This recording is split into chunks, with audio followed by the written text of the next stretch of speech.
बहुत ही प्यारा मौसम है, कूल कूल। वेखो हर चीज़ कितनी ज़बरदस्त लग रही है। मुंजी वेखो प्यारी लग रही है, बहुत ही कमाल दी। हर चीज़ मुरझाई हुई सी कुछ देर पहला, लेकिन हूँ देखो कितना प्यारा मौसम हो गया। वेखो मुंजी बिल्कुल पकनी चाहिए। मिंजरा वेखो कितनी प्यारियां खेलदियां पियां ने बारिश नाल, बारिश की वजह से बहुत ही प्यारी ठंडी ठंडी हवा चल रही है। बहुत ही इंजॉयमेंट वाला कूल मौसम है। जिथे जिथे भी आओ बारिश हो रही है, बारिश वाला मौसम बनया है, बाहर निकलो और इंजॉय करो कितना प्यारा। क्योंकि इस तरह का मौसम बार बार नहीं मिलता कदी कदी, क्योंकि अल्लाह ताला दी अता दे नाल हुंदा है। और बहुत ज़बरदस्त किस्म का मौसम है, बहुत कमाल का। कच्चे रस्ते देखो, मैं तो बाहर आया हूँ इंजॉय कर रहा इन्ना ज़्यादा। सो ब्यूटीफुल, कमाल का मौसम।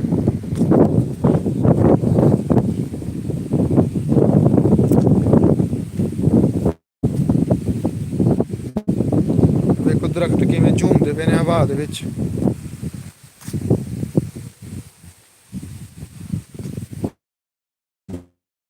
बारिश तो बचन वास्ते ट्राली के थल्ले बड़े हुए ने। किधर जा, चलो चलो चलो अगे दौड़ो दौड़ो, उधर न दौड़ जाओ, चलो शाबाश। देखो बच्चे कितना इंजॉय कर रहे हैं बारिश विच। बहुत ज़बरदस्त मौसम है। कच्चे रस्ते ने इन्होंने रस्तों के विचों दी इत्थों दी गुजर के असी खेलते होए जवान होए इन्होंने रस्तियों तो। और बहुत ज़्यादा प्यार है सानू अपने ना। बेशक कच्चे रस्ते ने, लेकिन बहुत ज़्यादा प्यार है सानू कच्चे रस्ते नाल। वो वेखो सामने काई दे बूटे करीरों पार, करीर नाला करीर है, नाला करीर बोलते हैं भी। इंडिया वाली साइड तो आंदा पानी और अगे किसी दरिया नाल मिलता है। बहुत ही कूल मौसम है और इंजॉयमेंट वाला, फुल इंजॉयमेंट वाला, आउटिंग वाला मौसम है। इस मौसम में बाहर खेलने वास्ते जाना चाहिए, आउटिंग वास्ते जाना चाहिए लाजमी बंदे। देखो बच्चे कितना ज़्यादा इंजॉय कर रहे हैं। पिंडा के बच्चे वैसे भी बड़ा इंजॉय करते हैं, बहुत ज़्यादा। इस तरह के मौसम में खास कर असीं भी इस तरह ही नहांदे रहे हैं, कमीज़ां उतार के कच्छे पा के ते नाला करीर दे विच जाना जदों बारिश होनी। तो बड़ा प्यारा मौसम हुंदा सी और बड़े अच्छे दिन सन।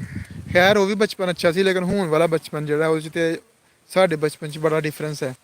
क्योंकि उदों ज़्यादा सादगी सी, हुण थोड़ा जिहा एडवांस हो गया है सिस्टम। हाँ, बहुत कूल कूल मौसम। ਇਹ ਵੇਖੋ ਦਰਖਤ ਕਿਵੇਂ ਝੂਮਦੇ ਪਏ ਨੇ ਹਵਾ ਦੇ ਵਿੱਚ। ਫੁੱਲੀ ਇੰਜੋਇਮੈਂਟ ਵਾਲਾ ਮੌਸਮ ਹੈ। ਵੀਡੀਓ ਵੇਖ ਕੇ ਲਾਜ਼ਮੀ ਦੱਸੋ ਤੁਹਾਨੂੰ ਕਿਵੇਂ ਦਾ ਲੱਗਿਆ। Thank you.